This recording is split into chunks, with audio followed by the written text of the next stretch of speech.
At $200, a Super Nintendo setup costs twice as much as the old system. For the money, the company promises better pictures, sound, and adventure.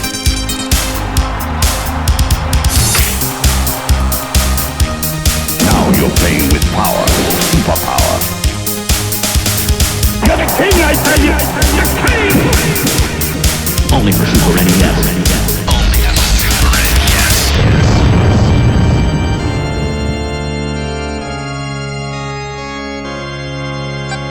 You're listening to the SNES podcast with your host, Soul Blazer. Hello everybody, this is Super NES Podcast, episode number 214 coming to you. These are your hosts. I am Greg, he is Joe. Hi. And we're covering this episode, the second of three games based upon at least a part movies in this episode by looking at the Super NES game Timecop, loosely based off the movie, which is also based upon other properties, which we'll get into here later on.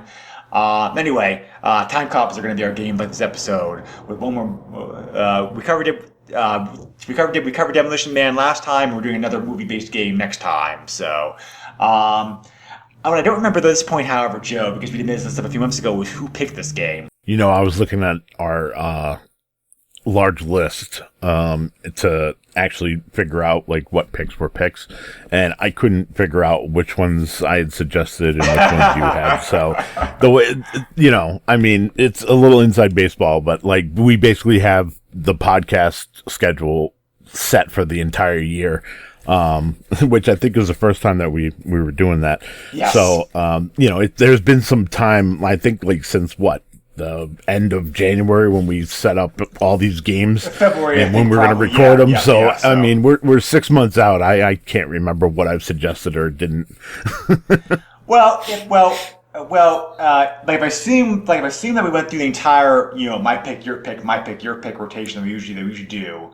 Yeah. Like I said, you know, that's an assumption, but assuming we did that, then I think this one is mine actually. So why, I'm not sure. I know why I would have said it, because this game's notorious for being one of the games regularly used. You know, the Games Done Quick speedrunning community is part of their awful Games Done Quick section. Okay. So I'm like, so I'm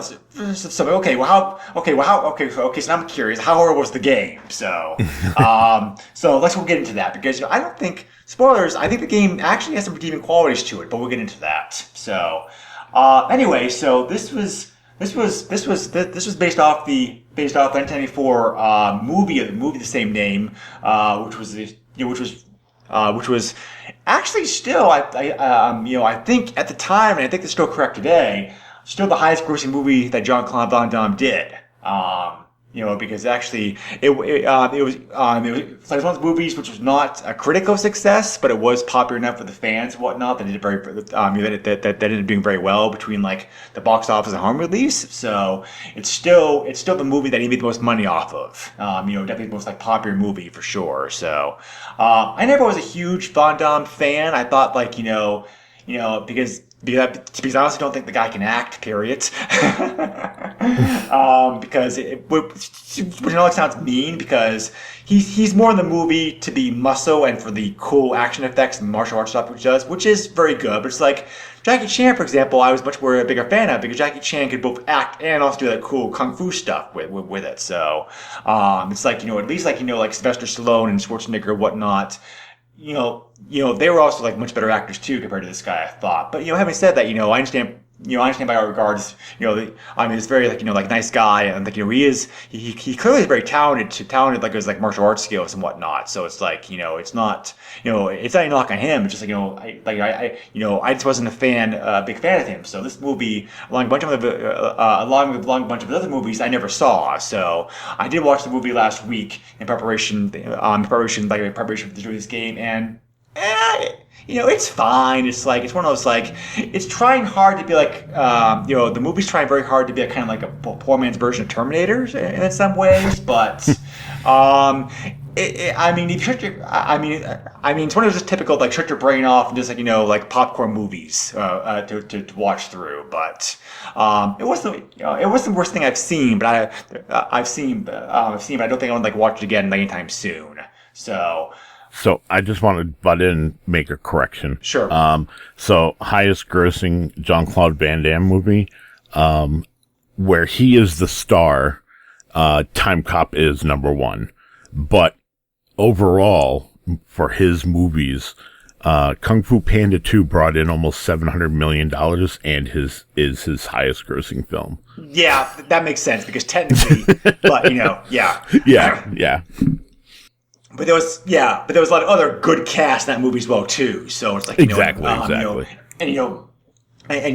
voice work. Yeah, I like that movie. The voice work, all the voice work in that movie is like very good. So it's like voice work is fine. Just like he can't act as far as I'm concerned. But so Timecop is actually one of my favorite action movies by Jean-Claude Van Damme. Yeah. So I mean, you have like Bloodsport, which is fantastic and infamous for being supposedly a biopic, but not really. And then the other one is Lionheart, where it's like, it's a young Van Damme fighting in like an underground fight club kind of thing. And then he ends up getting, screwed over and he's got to go for redemption. And then the only other one is, Sudden Impact, or it's Sudden Death. Sorry. Sudden Death. And there's like a bomb inside like the Igloo, which is the arena where the, Pittsburgh, Penguins used to play. I don't think it's the Igloo anymore. No, it's not. I actually remember watching that movie and it was all right. So yeah. So I mean, it's your typical like Jean-Claude Van Damme really played like your typical archetype of like, I'm the good guy, I'm going to win, and I'm going to beat your ass and beat your butt until you submit or die. So I mean, it's so that 80s, 90s, early 90s, like action, what you expect. Like when I see Jean-Claude Van Damme on a movie poster, I expect to see some splits. I expect to see some kung fu style beat 'em ups, and like he's going to get his butt kicked at some point where he looks like he's going to be defeated and he's going to come back and win. So like, it's formulaic. I know what's going to be and what's expected. Yeah. No, yeah, exactly. So, but we actually talked a bit about this off mic last time too. It's like Timecop the game is basically Timecop the game is based loosely off the movie, which that was based off of a story. Which is a story originally appeared like Dark Horse Comics. Mm-hmm. So it's like it's interesting to see there's more history behind this than I had realized. So I did not read. So I did not read the original comic story. Like, have you? So I actually own it. But I actually have not actually watched I have not read the because it only ran for 2 issues. It was a miniseries. Yeah. And I own them, and I bought them specifically because I liked the movie. And I honestly, like, I got them and filed them away in a comic box and didn't end up reading them. But I have a lot of backlog as well. So at some point I'll get around to it. And this was probably the perfect opportunity to do that. And I totally dropped the ball. But, like it's interesting to, like the box art for this game, like clearly takes from like the comic book rather than the movie. The Japanese cover art definitely is comic inspired, but the US one is kind of sort of too as well also, but there actually was more Timecop material produced also, like I realized. Did you realize that a sequel eventually came out? Yes, different actors. Mm-hmm. But yeah, they went more towards the action aspect of it. with the second one. It was definitely, they kept with the time theme, but it was really, they went with an Asian actor and they focused more on the combat than they did with the original. I don't remember it being anything fantastic, but also not being like so bad that I would never want to see it again. So Right. there's that. Yeah, there was. Besides the original. Yeah, besides besides the original short story, there was also like a three issue comic, the comic story that was written as well too. So there was even a short-lived TV show in 1997, which was on ABC. They produced 13 episodes, but the show the show was received so poorly that only 9 of the episodes they were actually showed. Wow. So there's also been some books as well. Also, this is the bigger franchise than I realized. But so because I understand why, because time travel has always been a fascinating concept. Like I tend to love material that has to do with time travel like in any ways, Right. Star Trek, Terminator, various video games, whatever. Like time travel in Doctor Who, anything about time travel, I usually really enjoy. So I'm not surprised that this franchise actually has some legs to it. I mean, not very active these days. There was talk about rebooting the first movie a while back, but it looks like that project's dead. So maybe eventually someday there may be like a new movie, but anyway. So so obviously people thought this movie was going to be successful. Like I said before, it was relatively successful. So there were two video games that were planned and produced based upon the movie. The Super NES game, which we're going to talk about, and it was also developed a Sega CD a game as well. Again, following the Demolition Man format from last year where they're actually like making a totally different game as opposed to the Super NES version of it. There was a demo that got released in European magazine in 1995, and the game was completed. But in the end, JVC decided that the market just wasn't there. The game never got released. It was eventually however found in 2007, like leaked onto the internet. So you can't play the game now if you want to. Nice. So the only released game of Timecop came out Super NES, and the game's actually right away we have one of the oddities / differences which make this game stand apart in both good and bad ways. Compared to many other games based upon movies, this game doesn't actually follow the movie. It's kind of set as a sequel after the movie. By having like a totally new story, but tying in people, places, references, whatever, like in the movies. Which I thought was pretty interesting because I can't think of any other games done that. Yeah, it's kind of nice. This kind of sits as the actual sequel to the movie. And I mean, it's a pretty simple story, but also it's nice to see that, hey, if you actually saw the movie and you understand what's going on, you're going to understand the story of the game a little bit more. Well, yeah.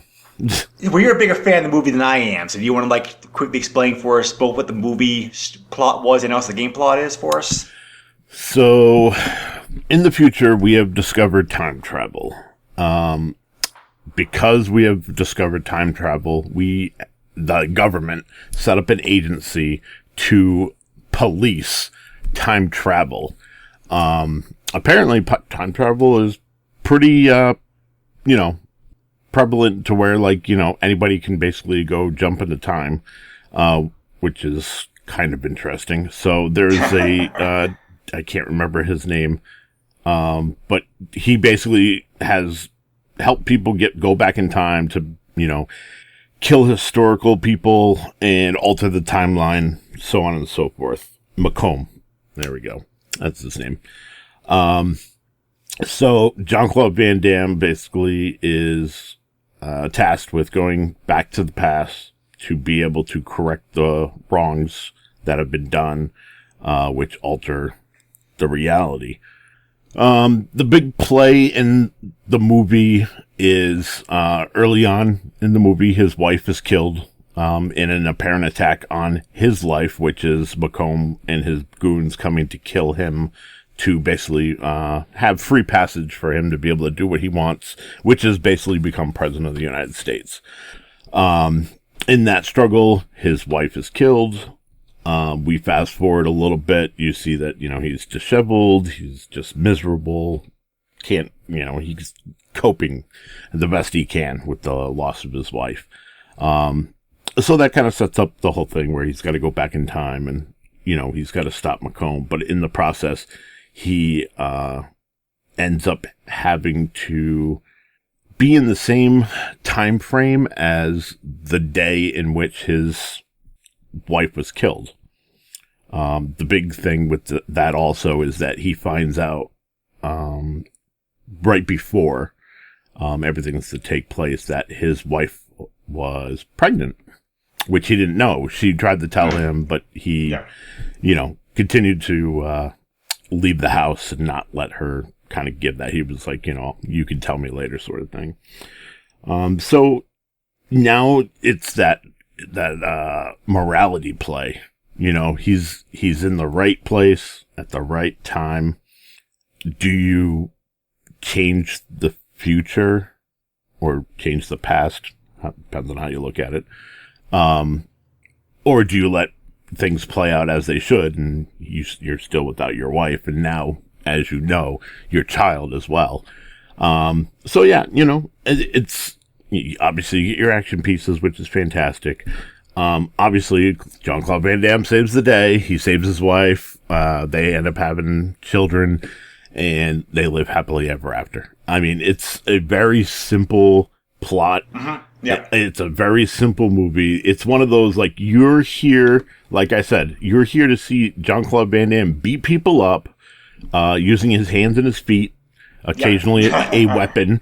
And then, him to do his splits, which he was known for. Like, that's it. Like, and there's a great scene where, a bunch of goons come in after him. I think there's like 3 guys. And, like, water's on the floor, and the guy goes to, like, use this, like, electrical prod thing. And Jean-Claude Van Damme does his split with the counter in the couch and ends up electrocuting the guy. The guy ends up electrocuting himself. So, it's one of those things where it's like, he's going to do that move. It's a matter of where that's going to happen in the movie. And I think they perfectly set that up. It's like the minute I saw the water spilling on the ground, I'm like, oh, this is going to be the scene where they do the split. the martial arts scenes, like are definitely the highlight of the movie, like for me for sure, because they are. Yeah, as I said before, like they are very impressive. But say what I will like about his acting abilities, his martial arts skills were on point. For a long time. So, but yeah, thank you. Thank you for doing that for anybody who's not seen the movie. That's pretty good, just coming from my memory, because I did not watch the movie before we did the podcast. Yeah. So let's cover the plot of the video game. Do you want to continue on what's going on here in the sequel? All right. So, I didn't write down the story plot. It's very simple. I can help you out. So. But, I mean, basically, there's a scientist looking dude who basically has altered the reality using time travel. Go figure. And much like the movie, Jean-Claude Van Damme's character has to go back not only, to the past, but he ends up also going to the future to help correct the wrongs and capture the bad guy. Yeah, so it's actually the original inventor of time travel to begin with, Dr. Hans Kleindash. There we go. Thank you. Who I think you do see him in the movie, but he's not like a major character. A major character. I know he's mentioned, but I don't think that he's actually seen. Okay, are you okay? Yeah, because in the game he looks like so stupid. He's like he's a total stereotypical crazy scientist, but and he actually the character and the main character who Jean-Claude Van Damme plays, Max Walker, he's it's like kind of like a silly story to begin with. He's actually the doctor's like, well, I want to make this a game, so so here's this bracelet. So I'll give you the ability to try to stop me and see if he can. But it's kind of I appreciate the fact that the game is a sequel and not just like a straight copy of the movie the most movie-based video games are. But it's kind of like a silly story. It's worse story here than is in the movie. But so the game developers actually a company I have a lot of experience with, and I was actually surprised to see this. And actually surprised when we researched for this, who made this game. The game was developed by a company called Cryo Interactive, which was a French company that was active from about 1990 to about 2002. I actually have played a lot of their games, so I actually like a lot of their games. None of their games were like huge successes, but they were niche games that were popular for their own reasons. One of the games they made, for example, was based upon Dune. Dune, the novels, where it's a combination action/adventure/ RPG game. Which is I actually like it a lot. It's a very different game. Mega Race, have you heard of Mega Race? Looks one of their games. It's like kind of like a futuristic killing racing game. Dragon Lore was a point-and-click adventure game that they made for computers. Lost Eden was a very stunningly beautiful graphical adventure game for computers and systems in the mid-90s. It's it's a game where humans and dinosaurs coexist. It's like a grand adventure game where you have to do various things. For the time, the game had amazing graphics. And also Atlantis: Lost Tales is also another one of their games. Their games often got mixed reception because some people loved them, some people hated them. Like I said, their games were very niche and unique. None of them were very huge sellers. But the company, I thought at least made some very good games. So I was surprised to see that they actually branched out to consoles, like Super NES to do this, because I hadn't realized that they had. So.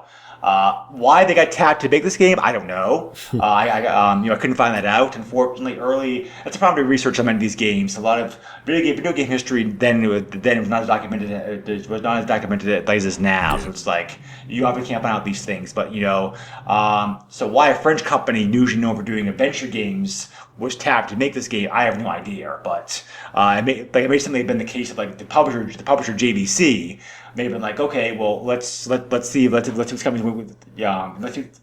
company's willing to make this for the cheapest buck, but or something like that. So, and the game does definitely show elements of Cryo's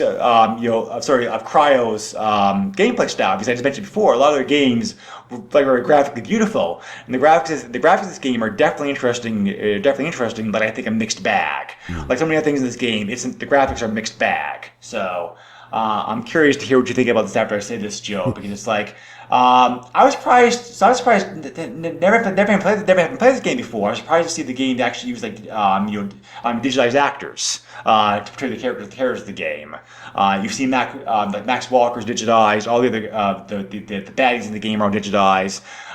Jean-Claude Van Damme was not used as the actor. The actor for it, but the fact that Super NES game is using digitized actors like this, and also at least the main character running at a pretty good speed was impressive. The downside about the digitized graphics is that they're very slow and clunky, especially the bad guys. It's the movements you can do are very limited, both them and yours. The game has very simple controls, which probably is a good thing, because the game doesn't want to get overcomplicated on you because of the limitations of the graphic engine that they're using. So, while digital actors look great, they do move. You definitely have a very clunky feel playing this game because of the limited motions they can do, and also the enemies become very repetitive to beat after a while because you know the same pattern because you know the patterns they're going to do, because they really have two moves available to them because of the limitations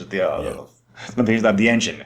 The background graphics themselves are very detailed and lush, but the but the covers of the game, like the used overall, I thought was pretty uninspiring, like very washed out, bland covers, which really suck considering how detailed the background graphics of the game usually are. Yeah. So I was impressed by the digitized graphics. I was actually shocked to see that. So I was like, that's cool. And the sprites are a good size. So, that's also nice. But what you get as a byproduct of that, is exactly what you're talking about. It's, very slow animations. I felt like my attacks were not doing anything to the enemies most of the time. Backgrounds do look great and they're very detailed. I agree with you. They're very muted. And the other thing, there's two things that bothered me. One, I felt the backgrounds eventually kind of get repetitive and I got tired of it, but that's because of the way the game is designed. It's like very maze-like. The other thing is, you see doors that are constantly sliding open and closing, which is cool. It's great to see animation like that in a game. But like, I don't know, it's my video game brain. Like if I see a door that's opening, that means I can push up and walk into it. And you can't. None of the doors are accessible. So that kind of, bothered me.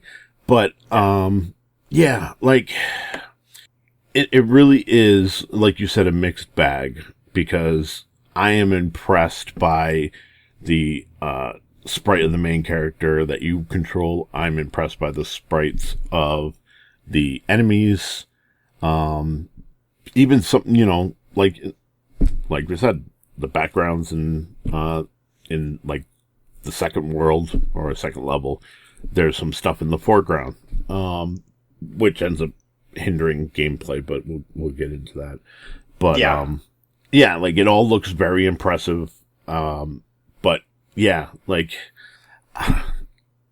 it gets a C for me, like as far as graphics go, because it's like it's there. There's impressive stuff, but everything else is not so great, and I believe it weighs it down. And I can give it a passing grade, but I can't sit there and say it's anything fantastic. Yeah, no, I'd have to agree with that. So, I think that, I understand, the developers I think made a great call. They recognize the limitations of what they're doing because the actual controls available to you like is very limited and simple. So it's like, like in the movie, you're mostly fighting with punches and kicks. You do have a gun and a smart bomb that you can use to clear everything on the screen. However, your supply of ammo for both those things is very limited. So it's like so most of the game you're doing punching and kicking. On the other hand, however, there are lots of drops in the game to help you out. You have a hit bar. When you lose all your health, you die. You have 3 lives. If you lose all your lives, it's game over.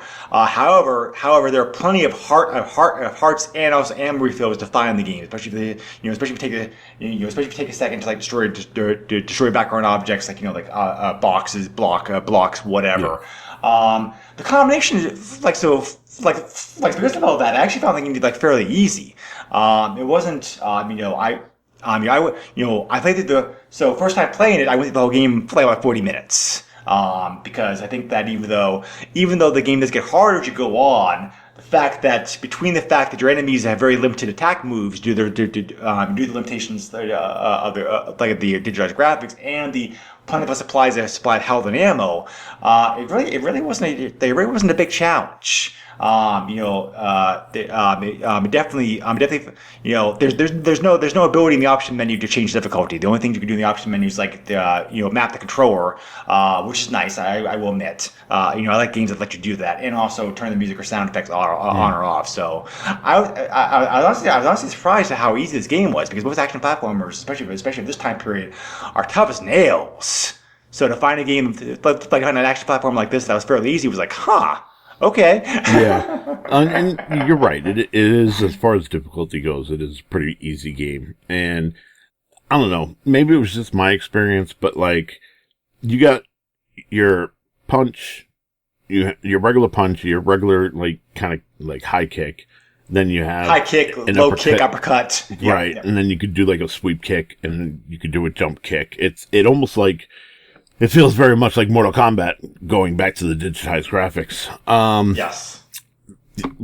I agree. Most of the attacks I felt like weren't hitting my target, even though I'm standing right in front of them punching them. Mm-hmm. I found the sweep kick to be the most effective thing in the game, which is hilarious because, I mean, you're Jean-Claude Van Damme, essentially.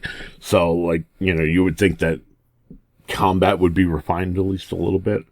But I agree with you. Guns,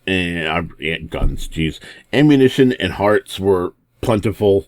I never at any point in the game felt like I was overwhelmed and going to be defeated. There are other things that frustrated me. One is the repetitiveness of the same kind of enemies coming at you in the stage. Mm-hmm. Yep. There are points. One downside to the digitized graphics is that jumping does not feel good in this game at all. Nope. Yeah. And then on top of that, like, some of the jumps you have to do end up basically being blind jumps, which aren't great. The floor can blow up from underneath you. There was other things that, like, kind of just got in the way more than, hey, you know, the combat is buggy, whatever. Right. So, yep. But yeah, like, it didn't feel great. I don't absolutely hate the combat, but I definitely feel like it's definitely not something that should have been refined. Yeah. Yep. No, I definitely agree with that. You know, like, again, you know, the pros and cons, like with the judge graphics that are used in this game, I think definitely comes into play here. And again, keeping the mixed bag theme, the actual stages, the stages level designs themselves. Yeah. I love the idea that they kept the basic theme going, but you're going back and forth in time, you know, to various stages. Mm-hmm. And the stages used in the game are pretty varied. There's 15 levels overall in the game. Some stages have two levels. Some stages have 3 levels. You're going, you're going from Los Angeles. They're going from Washington D.C. in 2005 to like, to 1945. They're underwater. We're actually like using a scuba tank. So that's kind of like cool. They're actually like fighting sea monsters with bad guys down there.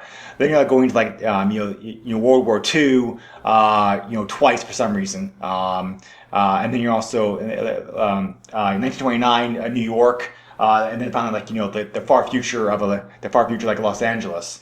And there are different vehicles and stuff you can use in the course of the game at various levels. There's like, there's one level like where you're underwater, like I said. There's one level where you're flying like a ship, a massive ship for some reason. It takes up like a third of the screen. So it's a good thing that health's so plentiful in the game. Otherwise, that'd be a problem. The final level, when you actually like confront the good doctor himself, both you are actually on jetpacks. Yeah. Which I liked. That was a fun vehicle to control. So at least they. Good variety of stages, I thought, good variety of time periods, and I do appreciate the fact that I do like the fact that the whole game's not spent on foot. But the actual, as you mentioned before, the actual background did kind of feel a little bit copied over in some areas, especially it's like, why would go from 1945 in one area and then like a year earlier or later on in the game doesn't make any sense to me. It's like I thought they could have done like the level design could have been like a little bit more organized. As far as that goes. And there are the bosses in the game are also very interesting they come at you at unexpected areas, like not always lighting the stage. You never know, finishing a level they're going to face the boss or not. And most it's not very. There's not very many bosses. There's like a big squid in one area. There's a tank in another area, and whatnot. And they give more of a challenge. But the bosses are definitely the hardest things in the game. But by then you probably have like so much health and ammo and they can take them down like too much of a problem. Yeah. And the game also has a time limit. But again, it's like at least your character moves fast. He fights slow, but he moves fast. So it's like time limit's never really a problem in this game either. So again, like everything else we've seen with this game, a mixed bag as far as the actual stages, stages in game design goes. Yeah, and it's like. So some, being digitized graphics, some of the animations are slow, and it leaves you open to attacks and whatnot. And that I really felt in the underwater level. Yeah. Because everything slows down even more. But you know what? Like, it turning into a side-scrolling shooter was not what I had expected. So kudos on them for throwing something different.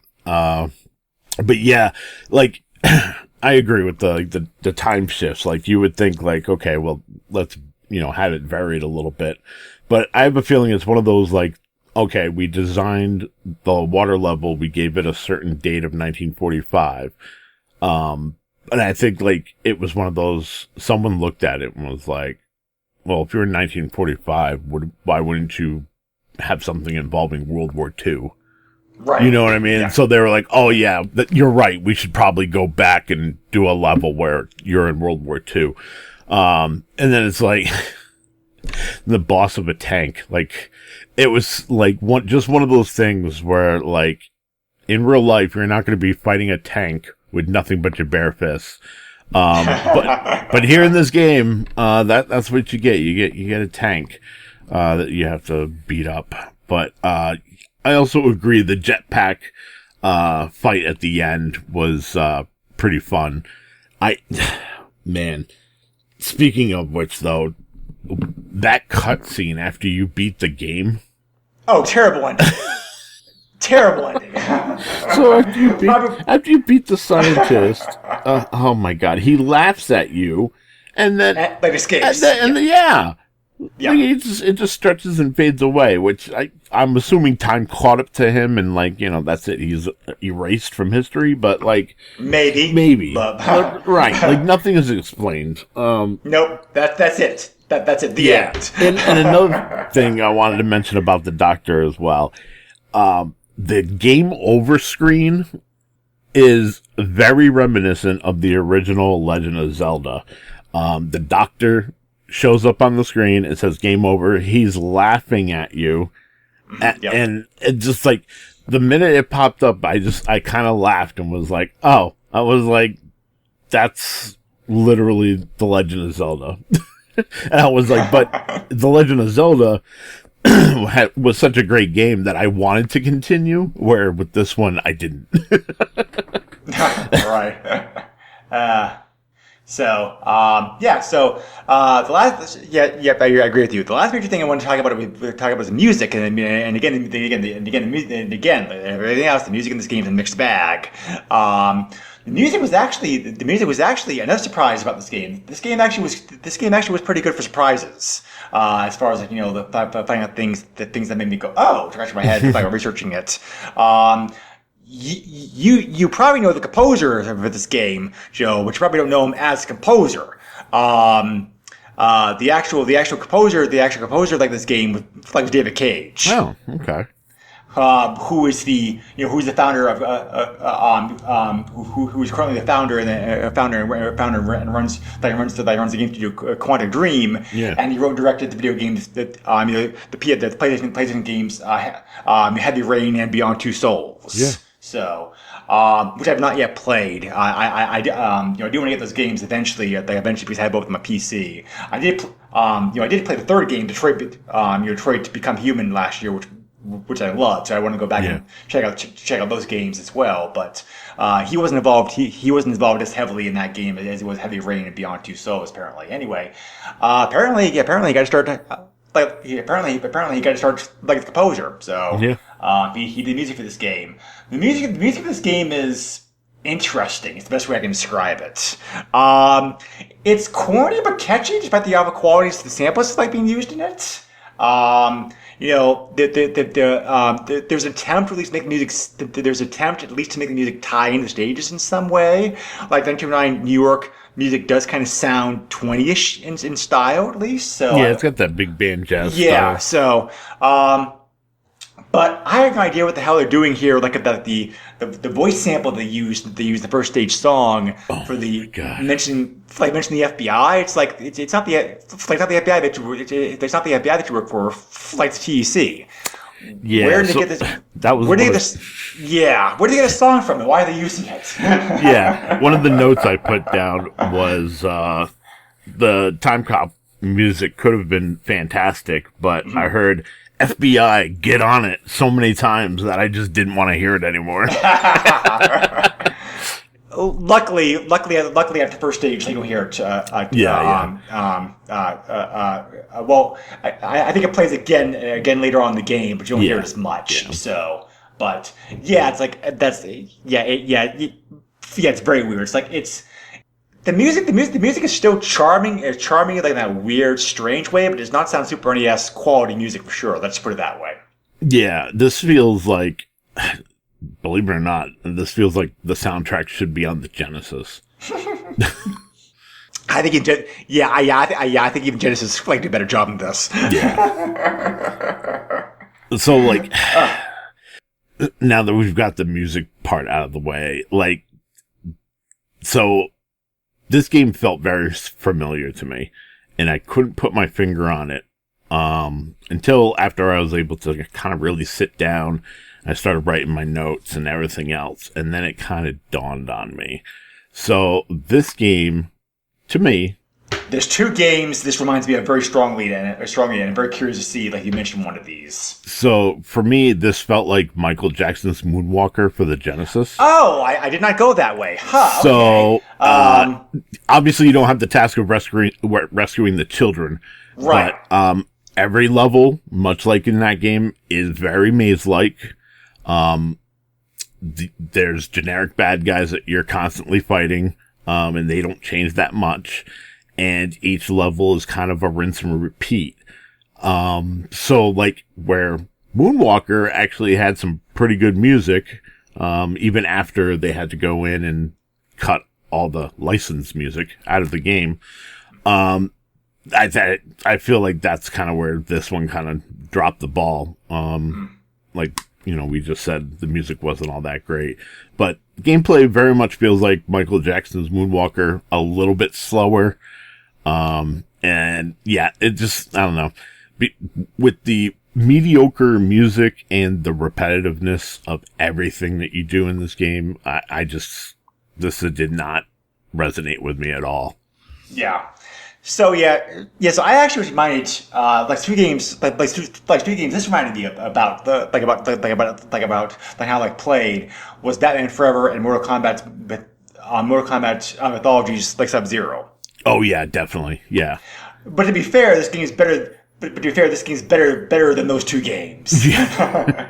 Mostly because of the controls. Like I said before, the developers kept the combos and controls simple compared to those games, which is like a freaking nightmare. So yeah, especially the Mythologies game, because they literally just put the Mortal Kombat scheme into a platformer, which doesn't work. Yep. It doesn't exactly. The sound effects the game used, though, I thought pretty good. And the voice samples.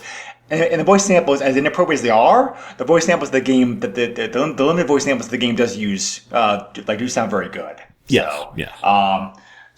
All in all, I probably like this game. I probably enjoyed this game a bit better than you did. I mean, I can definitely see. It's not the worst game. It's not the worst platformer I've played for sure. Not by a long shot. it definitely certainly has a charm to it. The digital graphics are very nice. I like the fact it's a sequel to the movie instead. The gameplay is mixed. The gameplay at least varies up some every now and then with the different vehicles that you use to keep things interesting. It helps this game is short because you're able to go through the game once, have fun with it, and then be done with it. It's like we're old timers, you and I. We mentioned it before in the past. It's like certain games covered in the podcast made for perfect what we call weekend rentals. And this game is like the poster child of a weekend rental because it's like you could you rent the game for a weekend. Have fun with it, beat it, never return it, never play it again. But it's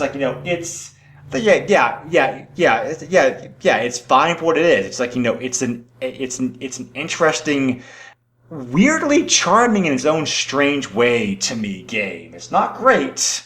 But it certainly has some appeal to it. I certainly can see why Games Done Quick uses this game on a regular basis. Because there's because it is kind of falling that it's so good it's bad category. Right. You know what I mean. So I certainly see why this game's used in that used in that sense. So I didn't hate it. I think if the game had been longer, I think if the game had worse controls or trying to make you do more things the digital graphic engine was incapable of handling, I definitely would have been more soured on it. But I think this game, all in all, to me was a very stupid, absurd, but kind of an entertaining cheese game. Very reflective about a '90s cheese movie, to be honest with you. Because whether or not you like that depends upon your own personality style. So if you like that stuff, then this is probably up your alley. If not, there are far better action platform games out there for you to play. So yeah. This was very mediocre. I can't recommend it. Is it bad? No. Is it good? No. That's the issue.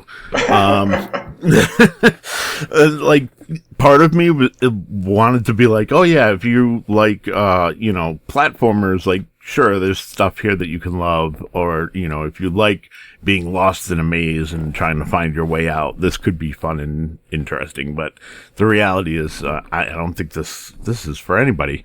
Definitely emulate it. Don't ever buy a cart. Or buy a cart if you're going to destroy it. Probably less of these in the world is better. The game's actually fairly rare on eBay. We'll talk about prices here later on. I was going to say, this is probably a game that did not sell very well. No. Although Timecop brought in $100 million, yes, which is fantastic for its time. I feel like with the comic book cover, not a lot of people would associate this game with the movie. Probably not. Except for obviously by name, but we've seen things like that happen before where something takes, the name of a game or name of a movie, but then totally goes the total opposite direction, doesn't use any of the intellectual property and ends up being some crap platformer or whatever. So this, definitely, there's a case for emulation here for sure. Yeah. But yeah, I imagine that there are probably, if you're lucky, 100,000 copies of this thing made. Yeah. It didn't help the fact the game came out quite a bit after the movie came out either, because the movie came out in North America in September 1994. But the game did not get released in Japan until February of '95, and it didn't show up in North American shores until April. Yeah. So that's 7 months after the movie. Yeah. So it's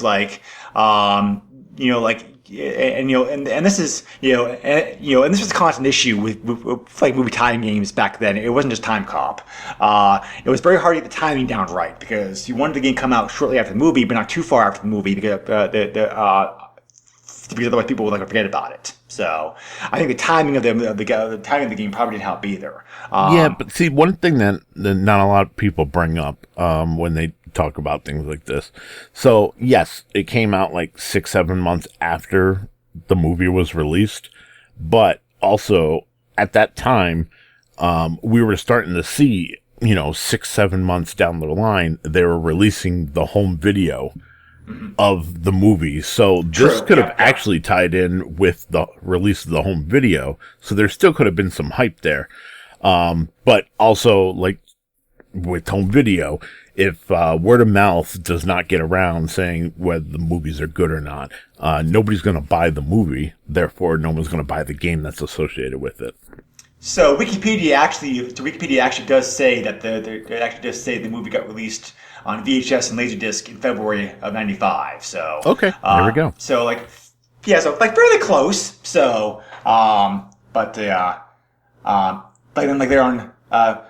later on they also produced DVD and Blu-ray versions of it. So so probably I think probably the middling reviews this game got probably didn't help sales either, because again, like everything else we've been saying, the reviews of this game are a mixed bag. Yeah. Some people, for example, Famitsu, the game magazine in Japan, gave it just 20 out of 40. GamePro gave the game a very negative review. All Game more recently gave the game 2.5 out of 5. Most modern reviews of the game are either very low scores or very low scores, very high scores. It's there are some people out there who actually love this game, believe it or not, but it's just again, back then as is now, there's very middling reviews to the game. So it's probably a big reason why the game didn't sell very well. And you're right, based on the eBay prices I'm seeing, I don't think this game did sell very well at all. So. There's you can find the game. Before I go to eBay, real quick, there is a cheat mode available in the game. Why you'd want to use it, I don't know. And the game's already easy enough as it is, but there is. But title screen, if you push A B X Y and start, you can bring up a cheat mode where you can do various things. Okay. So. Like I said, I don't. The usability of that is limited, but it's there. Yeah. So, eBay. You can find the game on eBay. At the time doing doing research, there are 13 copies of the game, the game that are active on there, but only 5 copies of the game sold recently. So a pretty uncommon game, and I think that. Prices and the fact the game being uncommon, I think the fact the game's not highly desired has helped keep the prices lower than you might expect for this game. Since it was only 5 copies that sold recently, I just wrote down all the prices. Three copies of this game that sold were cart only. These prices and shipping, those sold for $28, $32, and $45. So. Yeah, not bad for Super NES pricing, altogether, I think. But CIB copies also were for all things were considered not outrageous. They sold for $100 and $125. So, pricing would be higher if the game is more popular. But because it's not a huge success, it's still middle of the road as far as the Super NES pricing goes, I think. So if you are a collector, then the game's not beyond your price range. And there were some. I'm also not counting a bundle sale where somebody had this game included with a bunch of other Super NES games. So I mean, most collectors when they start out collecting for a system are going to buy those bundles anyway to save money. So there's change very much change you can get some good deals to this game include a bundle like that. So and obviously because the properties involved and because the game wasn't a huge success, this game was not has not been released since. As far as I know, JBC, the publisher of this game, still holds the rights to it. As a matter of holds the rights to it since the developers themselves got bankrupt. But anyway, This was actually like a fun game to research. Like I probably had as much fun, if not more fun, researching this game than actually like playing it. And spent longer researching it too than actually spent playing the game. So that's very surprising. But because like I said, I didn't realize the rabbit hole that the research would lead me down to with like the franchise and the tie-ins and who worked on the game and the developers and all that kind of stuff. So. Yeah, not a bad game to talk about. Joe and I already gave our thoughts, our thoughts on this game. So it's like, not the best movie tie-in game, but not the worst. We'll have to see if the game we're covering next time to finish up our tie-in is actually worse than this game is, because it very well might be. Yeah, I was gonna say it's been a while since I played it, so I'm not gonna try to. Give my opinion here now, but I know that it is known to be a not great game. So yes, we're covering Judge Dredd next time, yeah. Which I like the movie a lot, but like Demolition Man, I think Judge Dredd's a pretty good movie, and there's actually like a deeper comic book series associated with the movie that I'm aware of. Yeah. I've never read into comics. I'm just in the movie, but I've never played Judge Dredd at Super NES, so I'm curious to see if it's better or worse than this game is. So, but we will find out next time, I guess. Yeah. So anyway. Thank you as always for joining us in the podcast. We very much appreciate it. If you have any questions, comments, suggestions, whatever, you can leave on our Facebook page, or you can also send me an email directly at the SNESpodcast@yahoo.com. Joe, anything you want to plug? Well, I do a podcast called The Radical Retro Roundup, which is not family friendly, but you can Google that and it comes right up. So thank God for that. Also, you can find me on Twitter, JOESUX30. And then I have my YouTube. Just search Joe Copel and you will find it. Okay. Cool enough. So, anyway, thank you again as always for listening to the podcast. We very much appreciate it. Hope everybody out there stays safe, be well. We'll catch you again next time. Later all. Bye. Nintendo controls 80% of the video market. But no matter how you play the game, or which game you play, things definitely have come a long way since Pac-Man. Now you're playing with power. Super power.